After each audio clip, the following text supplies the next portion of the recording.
apart.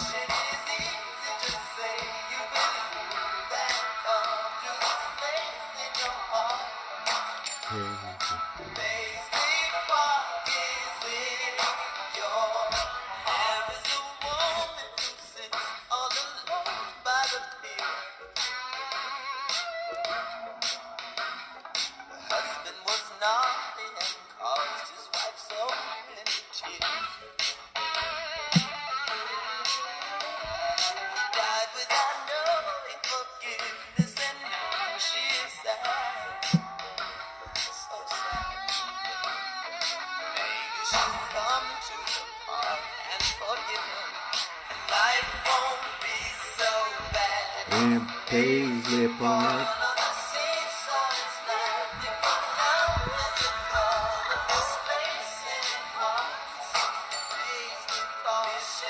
All right. Wow, Brenda, just the whole government. Wow, just no regard, Brenda. No regard. All right, let's get started. Good afternoon, everybody. It is a beautiful Thursday here in New York City. It is raining. I know that sounds counterintuitive, but we need the rain to grow the plants, to make this place beautiful, so we have something beautiful to look at, right? So, as a gardener, as somebody who appreciates the outside, and as my grandmother's grandson, always appreciate the rain. My grandmother loved the rain, and plus it keeps some of these fools indoors. That's what we need, right? Rain. Actually, that's a really good place to start. Anyway, it is in the 12 o'clock hour, and it is a Thursday. You're listening to Prince. That is Paisley Park from the Around the World in a Day album. If you have not listened to that album, you are not a true Prince fan. I'm just going to put that out there. You know, some people sometimes just listen to Raspberry Beret and maybe Conditions of the Heart and Around the World in a Day. But if you haven't listened to the full album, you're not a real Prince fan. But then again, you know, there's a lot of fake Prince fans out there. You know, people who think they like Prince, and then you quiz them on a couple of things, and it's like, no, I didn't know that Prince did yada yada yada, or any of that stuff was from Prince. Anyway, so my name is Hayden Greene. This is the Greenhouse Effect on a Thursday, and you know, we talk about the stuff that's happening out in the world. We keep it short, we keep it sweet, and we listen to Prince while we're doing it. And so that was our intro. And so it's raining outside, like I mentioned, and I think that the cold weather has been keeping a lot of people in, and has been making it miserable for some people to really be out and about. And it almost feels like that's a blessing, because what we're coming to realize, at least in New York City, is what is happening in Florida, which is that when the weather starts to warm up, keeping people indoors is going to be a problem. When the weather starts to get nice, keeping people in the house is going to be problematic. How do we know this? So last Sunday was a really beautiful day out here in New York City, and New York City people, when the spring turns, it's almost like people come out of cocoons and out of their hibernation, and just like, ooh, time to experience the world, right? Like, stop hanging out in their apartments and their homes, and go jogging, go riding bikes, go walking in the park, go to the beaches. Well, not the beaches. It's still too cold for the beaches. So that's what happens in New York generally in the spring. And so this has been even worse. The winter, the cold snap has been even worse for New Yorkers, because in addition to the weather, we've been under quarantine, New York pause, which, by the way, clearly the mayor and the governor are not in tune with their black people, because pause in the black community means something entirely different. Anyway, so we've been on pause and we have not been able to get out. And when people are trying to actually get some fresh air, they go to parks and they go riding or they go biking and stuff like that. And sorry, go running or go biking and stuff like that. And so when it gets nice outside, more people do that. There's some crazy people out there who go running and biking in cold weather. That ain't this dude. I'm from the Caribbean. I don't. Once the weather gets below 60 degrees, my bike is indoors. Indoors. I put that bad boy on a trainer and I ride inside. Can't do it outside. Anyway, so it was beautiful on Sunday in New York City. And there were a couple of news reporters that went out to Central Park, and I think I saw one report from Prospect Park, and to their surprise, the place was crowded. Yeah, people are tired of being inside, and you said if you want to go outside, go out into open places, right? And try to get some fresh air into your lungs. Well, people took that to the letter of the law. And it looked like a normal Saturday spring day in New York City in Prospect Park. And this is only 65, maybe 70 degrees in New York City. And so the question is, when it starts to hit 75, when we start breaking into the 80s, if we're still quarantined, are people really going to stay in their houses? I think this is going to be problematic. I think this is going to be an issue with New Yorkers. And so I have a little bit more sympathy for New Yorkers. I am one. Than I have for, say, like the Floridians and people in warmer climates, because it's already been warm down there, right? So, what is this I need to get out kind of thing? That's another story altogether.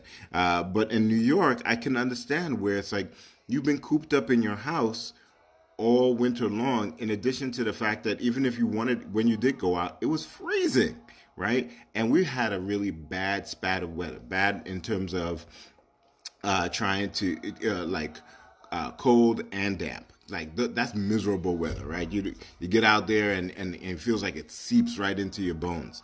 And so when the weather turns nicer, people are going to try to find a place where they can socially distance out and get some fresh air. But what happens is that you think you're going to be the only people in the park, and it turns out that half of Brooklyn had the exact same idea. And so half of Manhattan had the exact same idea. Half of the Bronx had the same idea. So these parks, Van Cortlandt Park, Prospect Park, and Central Park are all going to be really jam-packed. So it's going to be an interesting time when the weather starts to break. This weekend is supposed to hit 70-something degrees. Are you going out? Where are you going? Tell me where y'all going. Like, put it in the chat. I'm only asking so I can avoid those areas. Just joking. No, but not seriously. Put it in the chat so I don't go there. Anyway, what else is going on? I have a couple of stuff that I have written down here. And a lot of it has to do with cooking. What up, Nikita? A lot of it has to do with cooking. Let's do a couple of. Nella says she's going to her backyard. I feel you. Hector, I hope you're getting better over there. Anna is going to her living room. Anna is not leaving home. I guarantee you. Anna already don't like people, so like she ain't going nowhere. So I've been trying to do some interesting things with cooking. I've been trying new things. Yesterday, I tried to make naan. A couple of days ago, I made stir fry. What's up, Darren? What's up, Mike? And it is interesting because you want to pay to the windows. Where's Stan? Stan say to the walls. You want to stay true to the recipes. You want to stay true to the way you make stuff, and it is getting increasingly harder to get ingredients. My kids are eating everything from left to right, and they're eating all the snacks. They're eating all the regular food, all the hog moss, all the cornbread. They're eating everything, right? And they ain't got no jobs. And so now it's kind of hard to find a lot of the ingredients. So I want to make some really interesting things. Now that I'm home all the time, you have time to prepare. And that's a really interesting thing, right? Because what I've been finding out is like, why am I cooking so much? Why am I able to like delve into all of these recipes during the week? And the issue is that you come home from work, the last thing you want to do is cut up mise en place and put together an entire dish, right? Like, when we signed on for Blue Apron, for those people who are out there doing Blue Apron, one of the things that I thought was going to happen was that it was going to come cut up, right? North Carolina says they got all the ingredients. Mike is just trying to get people to move out of New York. So I thought it would come with all the ingredients already cut up. Now that ain't the case. You got to do all the cutting yourself, which is great. I'm fine with that. I enjoy cooking, but I thought it was a shortcut. It's not a shortcut. It is literally just giving you the foods, so you don't have to go do the shopping, and it gives you in the proportions that you need, so that if you need 3 carrots, you don't buy an entire pack of carrots when all you needed was 3, and then the rest of the carrots go bad because you don't normally eat carrots, right? So that's the benefit of using Blue Apron. The problem is that you come home from, and I have an hour and a half commute, right? So I'm driving 3 hours every single day, right? By the time you get home, the last thing you really want to do is chop up vegetables. And so most of the times, you defer to the stuff that's easy, some of the stuff that's prepackaged, especially the vegetables, like frozen vegetables. Anybody who has ever used those steam fresh vegetables, those are a godsend, really.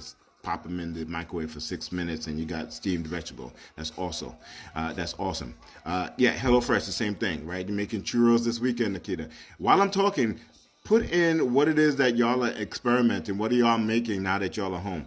So it's been interesting because now that I'm home, I've had the chance to actually put together some good recipes and try my hand at a couple of different things that I've been meaning to try, but it just takes too long. Like, for instance, anything that involves flour, right? Flour is a hard one for me because it takes so much cleanup time. And again, last thing I want to do is come home and clean up a whole counter full of flour. But last night, I tried to make naan, which is very flour intensive, which was really interesting because after it was done and I put everything out on the table, my wife was like, "You're a mess." And I looked down and everything was covered in flour, and I hadn't realized that I would unconsciously wiping my hands. And she's like, "Even your butt." I was like, "My butt? How my butt get flour on it?" And apparently I'd been wiping my butt too, wiping my hands on my butt. That was a bad idea. I should watch that. Anyway, Black Chariot. Now, I got to stop for 2 seconds. This dude I grew up with all the way in Trinidad. More power to you, Rasari. It is dope to see you on the chat here. But yeah, so we're finding it hard to get the ingredients to make these dishes. Last night when I made naan, it didn't come out as great because, yes, I do wash my hands consistently. I do that. So anytime that I am changing from one thing to another, I wash my hands a lot. They don't show that in the show, the cooking show that I did. I wash my hands a lot. I was like, oh, they're going to keep track of how much I wash my hands. And yeah, no, not so much. And so Nikita brings up the bread making thing, and that's what I wanted to get to. One thing that is completely, you can't find it anywhere, is yeast. There's no yeast anywhere. Every time I go into the store, it's completely gone. You try ordering it online, the only thing that's available is like the industrial size yeast. And so I was like, half of the stuff that I want to try because I have the time has to do with flour. And like, I want to bake a bread. I want to make I want to try different things in bread. I want to make some more doubles. I want to, not doubles, sorry, fry bake. I want to try some stuff. And you were trying to make buns. No, not buns. And so I want to try these things. I ain't got no yeast. I ran out of yeast yesterday, and the yeast that I had yesterday was just like it barely bubbled when you put it in with sugar. So I'm like, it's really difficult because it's really heartbreaking because it's like, oh great, now you have all this time to do all this cooking and try out all these recipes. And I can't get the stuff that I need. I can't get yeast. I can't get what was it that I was looking for the other day that I can't find? I couldn't find tamarind. Yeah, couldn't find tamarind. Nikita, look, I'll tell you this. If I might have to call you and we're gonna have to like buy one of those industrial sized yeast, right? And we're gonna like split it. You get half and I'll get half because I'm not paying $20 for. I'm not gonna be baking like it said makes 96 loaves of bread. I was like, that ain't me. I'm not making 96 loaves of bread. There is no way that I'm going through 96 loaves of bread. Anyway, so the kid might have to split that yeast with you, and like I might be selling yeast on the black market. Somebody sent me the list. I was like, this is too much yeast. It's like, oh, you have to sell it on the black market. Could you imagine little baggies of yeast on the corner? Yo, got that yeast, man. I got the yeast. Okay, just weird imagery. Anyway, so the other thing about cooking is the fact that these girls are eating us out of house and home.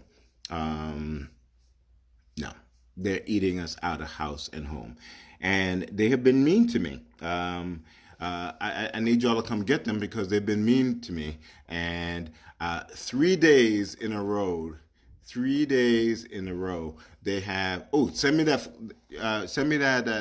recipe for flatbread without the yeast. Like I even had to find frozen. I had to use what do you call it?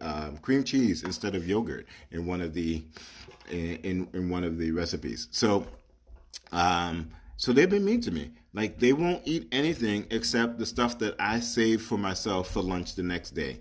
I had one rib left over. One rib. My daughter ate it. I had a side of shrimp stir fry, and I was like, all right, cool. I'll have that for lunch. My daughter ate it. Last night I was like, oh, okay, listen. What we're gonna do, like tomorrow, I'm saving this piece of, because I made curry chicken and naan yesterday. And I was like, this is mine, all right? Don't ask me for it. Don't say, Daddy, is there anything to eat when I ask it, when I tell you, don't ask me for it. This is gonna be my lunch. You know, the first thing that this kid asked me for, it's like, hey, is there any of that leftover naan? Is there any more of that leftover curry? I can have that, can I? And would not eat any decoy food. This is great. Decoy food. I have to feed them, Darren.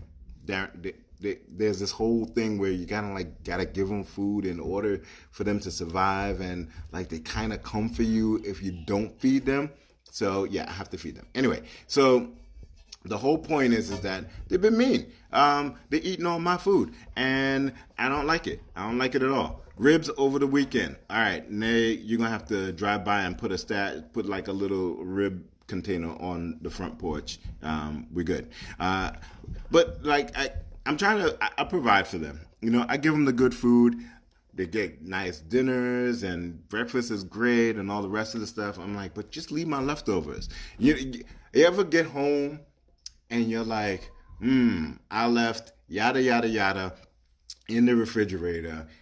That's going to be my dinner, or that's going to be my lunch. I've got you got your mouth salivating for it. It's like, I'm going to have this. This is what I'm going to have. And you get home and it's gone because somebody done ate all your food. Have kids, they said. Repopulate the world, they said. It'll be a joy, they said. And then they eat all your food. Anyway, what else I got here? So off of food a little bit because by the way, once this opens up and I'm able to get into the grocery stores a little bit, we're gonna do a cooking show. Hit the like button if you all would watch a cooking show.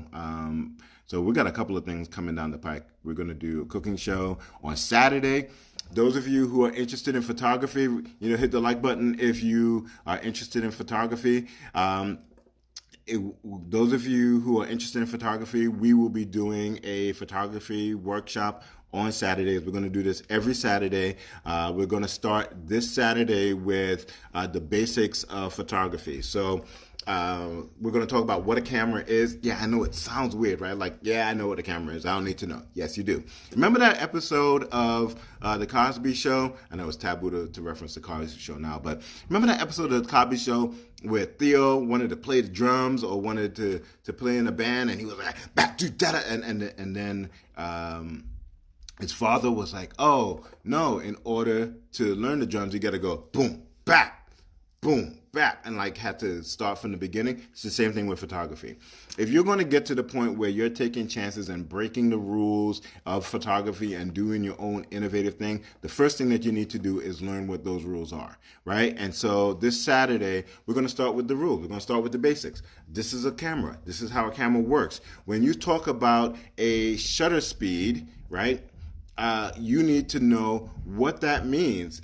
So it's a one thing to know, set it to this shutter speed, but you need to know what that number actually means in terms of what's happening inside the actual camera. And we'll start with that on Saturday. We'll talk about, and you don't need to come with your fancy cameras. You can use what's in your phone. I will have my trusty dusty camera, my Canon 5D, but I'm also going to use, what's in here? Okay. I'm also going to use my Sony. All right. So if you have one of these bad boys, right? I'm also going to use the phone and show you how to do that. So make sure you tune in on Saturday. It's free. I'll put some stuff up there, so if you want to send me some money so I can pay for all this food that these kids are eating, that'll be good too. But it's going to be free. So we'll do that on Saturday. We'll do photography on Saturday. We will do the cooking show as soon as I get access to better ingredients. I have a couple of short stories that I've written, and I'm going to narrate those. So if you're interested in a story about Cambodia and some really interesting sci-fi stuff, I'm going to add to that. Darren, that's right up your alley. So a little bit of sci-fi, a little bit of mystery to it. So if you're interested in that story, I'll have that coming up.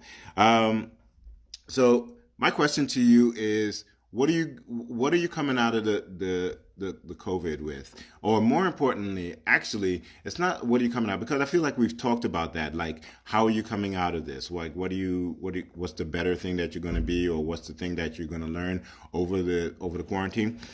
What I do want to know is, what have you figured out how to do remotely? So, what do I mean?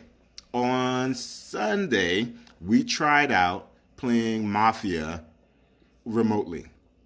So for those of you who don't know, and I apologize for those of you who the term is offensive, but there's a game called Mafia that's a party game where you have to figure out who are the mafias, who are the people who are the cops, and who are the people who are nurses. And it's a game where the mafia is trying to kill the townsfolk, and the cops are trying to find the mafia, and the nurse is trying to save everybody, right? Kill Peter. Yeah, we should rename the game to Kill Peter. Anyway, so we figured out, and it's a great party game.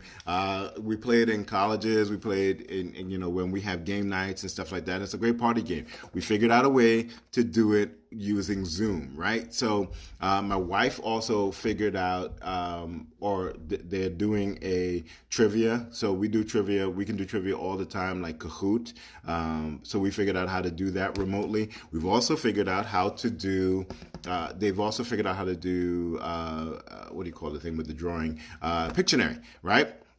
Because I think it's in Zoom, you actually can use a whiteboard. And so now they can do stuff remotely. What other stuff have you learned how to do remotely? We found an app to play spades remotely. And I wasn't frozen. I'm just like, first of all, this is beneficial even if we weren't quarantined, because I have not been able to get a spades game together in God knows how long. And in wintertime, if I could sit in my house and you could sit in your house and I could whoop you and put a run of Boston on somebody wearing spades, then that's the good deal, right? And just to tell you, like, I don't know if I can turn the camera around. Yeah, hold on. This is my basement, right? So like the poker setup is here and ready for whenever that happens again in real life. But I'm telling you this right now. Spades app was game changer. So I'm just happy that we found that. So we found a way to do all of those things. What are you finding a way to do remotely that you miss? And here's the thing, right? Because a lot of times you have to wait till everybody gets together to do these things, right? We can't play Mafia unless we're having a game night, right? And then back in the day, people were fickle. It's like, yeah, I'm coming to your game night. Sure, I'll be there. And then nobody shows up, right? So you can't play Mafia if like 5 people are there. But if you can gather up people, and we're playing every Sunday night now, right? We're going to play Sunday nights. As you get killed in Mafia, you have to take a shot, right? And by the way, if you want to know how to play this remotely and you want to know the rules for this, I've written everything down, so I'll send that to you. So like we're playing spades and we're playing Mafia remotely, and even past the quarantine, I think that this is a great thing because it'll be another way for us to connect with each other, stay connected, because we're doing a really good job of staying connected to the people that we're apart from with the quarantine. But again, these are all the lessons that we're learning. I'm just really imploring people: don't forget those lessons. Make sure that you are still staying in contact with those people, even past the point where you can get outside, because that's the first thing that'll happen. It's like, oh, I'm free. I'm going to go outside. I'm going to go on my long walks. I'm going to take a trip, or I'm going to drive, or I'm going to go roller skating, or I'm going to go. Oh, by the way, I have to buy a new pair of roller skates. My roller skates deteriorated in the move, so I need a new pair of skates, and I need places to go skate. Anyway, so like, yeah, I'm gonna do all those things, and then you forget. It's like, oh, right, I haven't seen yada yada yada in a long while. I was so much, and connected with. I was so connected with them during the quarantine, but now I'm outside. I forgot about them all again. Don't do that. Right? If you have to write it down, if you got to get it on a schedule, like every Wednesday at 5 p.m. is my time to call this person. Every Tuesday at 2 is my time to call this person. Every Friday at lunchtime is when I have lunch with this person. Keep that up. Do that, because that's what's going to make this all worthwhile. Just making sure that we stay connected with the people that we manage to reconnect, because we ain't got nothing else to do. Right? Couple of things I want to talk about. We're watching a lot of TV, and the last thing that one of the things that I wanted to mention is that we are the shows that we're watching are interesting. Like, we just got into what's it called, Money Heist last night. We started watching Money Heist last night. We're 3 episodes in, and neither my wife nor I understand how they're going to stretch this out for 13 episodes, let alone 4 seasons. I don't get it. And the overdubbing is a little distracting. I'm going to suffer through it, but it's a little distracting. It's a French show and it's dubbed over. I'd almost be more interested in hearing the actual actors' intonation and reading subtitles. Why? Because I think that the actors who are doing the dubbing are not translating the emotion, not translating the actual intonations the same way that the actual actors are. So, like, Stan says, I'll see. I will. We're gonna stick with it. Again, what else we gotta do, right? That's the other piece, right? What else are you doing? Just watch the shows that are on there. Feel free to critique if you want, but like, there are a lot of people like, well, I'm not watching that because it's garbage. I don't like it. Like, for instance, Black AF. It's gotten like so many people say, oh, I couldn't get past 1 episode, and then you did what? Right? What'd you do? You already went through the whole of Netflix. People have literally watched all of Netflix, right? But I was like, I couldn't watch Black AF.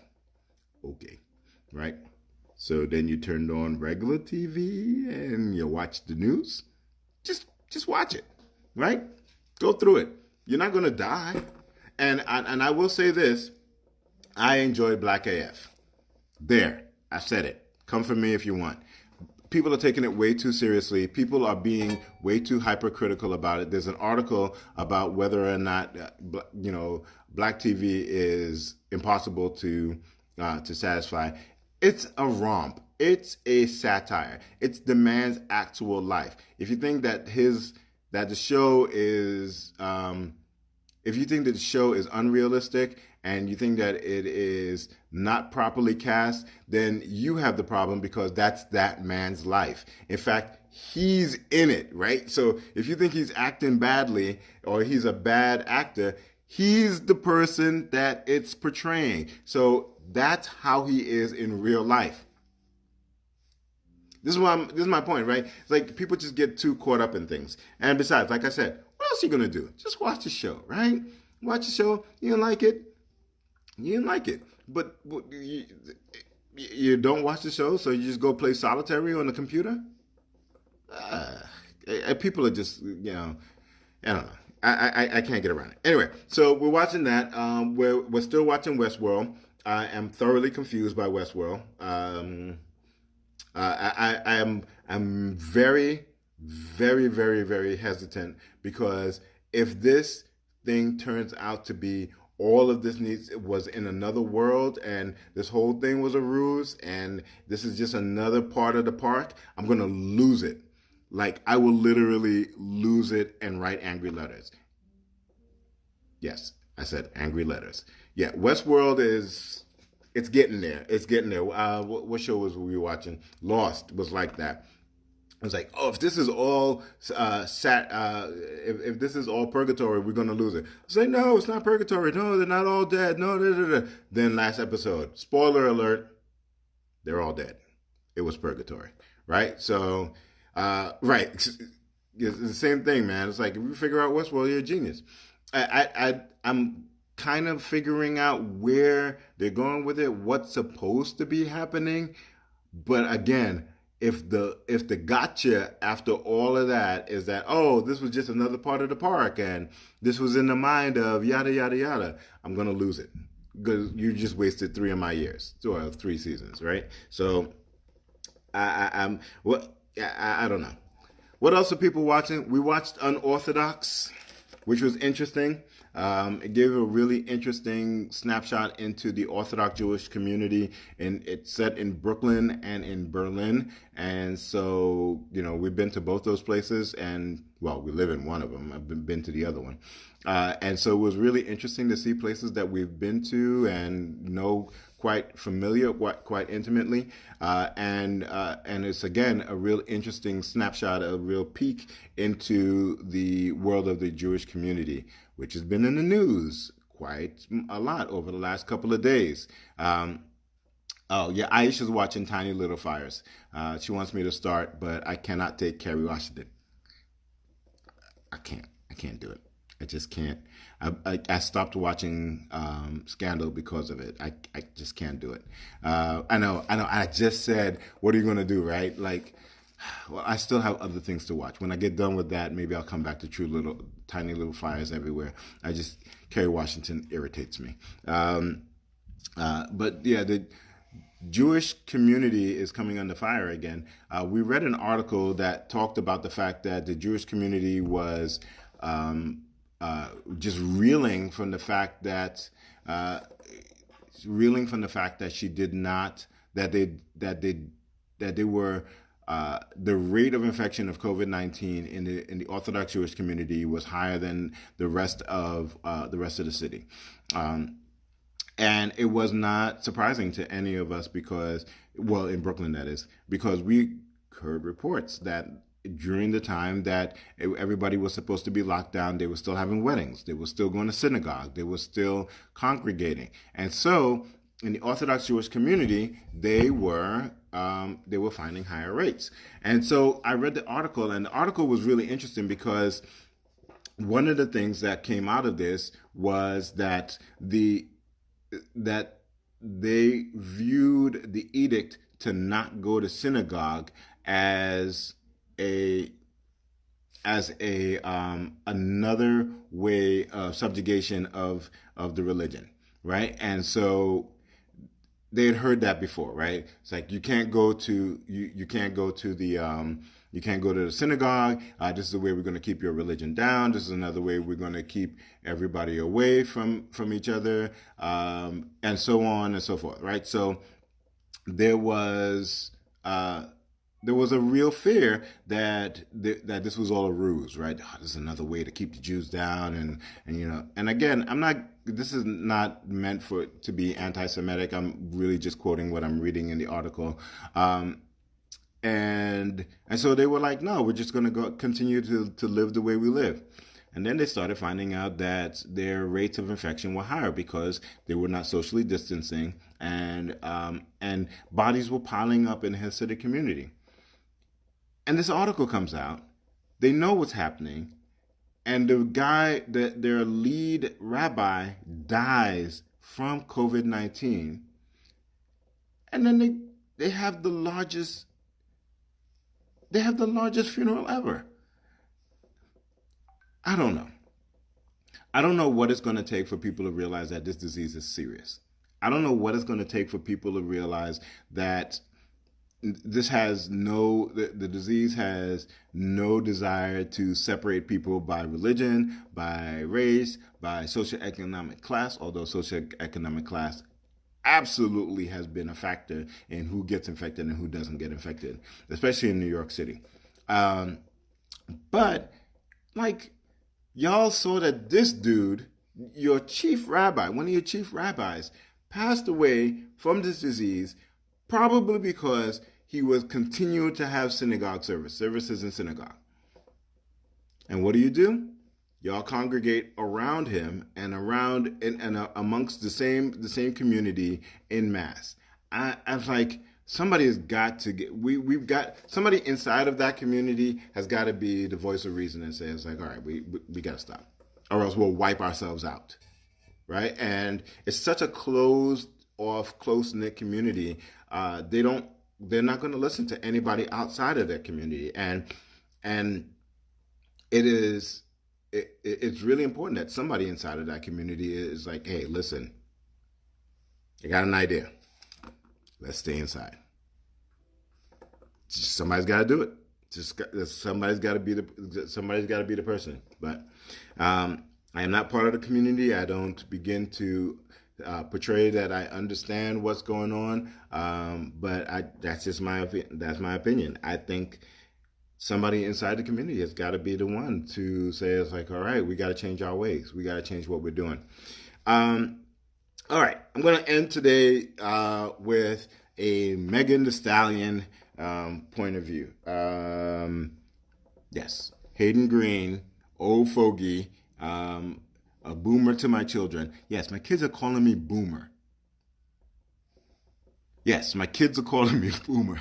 Got to cover up the gray beard in order to make that seem like it's a little bit more laughable, right? Anyway, kids are calling me boomer. You don't even know what a boomer is. So this is a house where they're calling me and Aisha boomers. First of all, Aisha is far from being a boomer.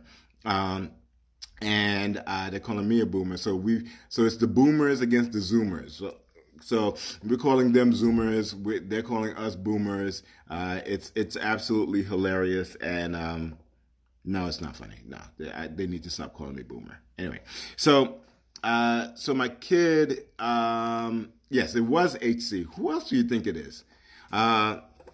So I've been seeing all of this whole Megan Thee Stallion versus Beyonce, or with the Beyonce remix and everything, and I'm like, oh, okay, I'll check this out. So I checked out, and I've got one thing.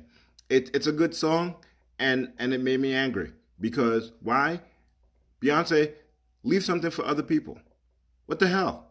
Now you rapping, and rapping well, right? So it's one thing, like, and I'm gonna get on the bad side of Prince fans. It's one thing when Prince rapped, right? That is the one thing that Prince should have stopped doing a long time ago. And Housequake, is my least favorite Prince song. It's awful, right? But Beyonce on the Savage remix, dude, leave something for other people. You can't do everything right. And she killed it. And I'm like, that ain't right. That ain't right. That's just not right. Oh, I do know one thing that she can't do. She can't act. Not to save her life. She cannot act. And I know the Beehive is probably going to come for me, but whatever. Beehive has to know that she can't act. It's true. It's not even a no. It's not. But anyway, babe, leave something vocally for other people to do, man. It's embarrassing. It's embarrassing. You're gonna end up having a rap album where you're the guest vocalist. You put Nicki Minaj to shame. It's a damn shame. It's a damn shame. Anyway, that's my okay boomer moment. I think that Beyonce should leave some stuff for other people. Nick Cannon is the best rapper of all time. Wow, Johnny, you get banned for that. You on a 5 minute timeout after that. Nick Cannon? Oh Jesus, that must be something. That must be a reference to something I don't understand. Yeah, she don't need to cook. Yeah, I can't imagine that any of those people have cooked in a very, very long time. So anyway, I am gonna wrap it up today. With that, I am so happy that you guys continue to join me. Again, if you are interested in learning photography, we'll be doing a photography workshop on Saturday, and that is at 5 o'clock on Saturday on my Instagram, right? And so I'm going to do IG Live for that one right here. We'll do it right here. We'll pull out the cameras and we'll start talking about photography. So if you want to learn photography from the beginning all the way down to some of the more advanced stuff, I'm here for you. So that's on Saturday. Also, today is the last day for the photography sale. So if you want to pick up some photography, go to my Instagram, or you can go to my website. Go to the website, greenlightphoto.com, or you can go to my Facebook. I'll tap that on. I'll put that on the feed so that people can see it, and then pick up a piece. Right, support starving artists. Right, today's the last day of the sale. You get 19% off. Right, 19% off of some of my favorite pieces. Shout out to the people who have already purchased, and shout out to those of you who were waiting to the last day of the sale, which is today. So go out and get something. I'll repost the flyer, and you can put something on your wall. Do some retail therapy during this time of what do you call it? Of confinement, of quarantine.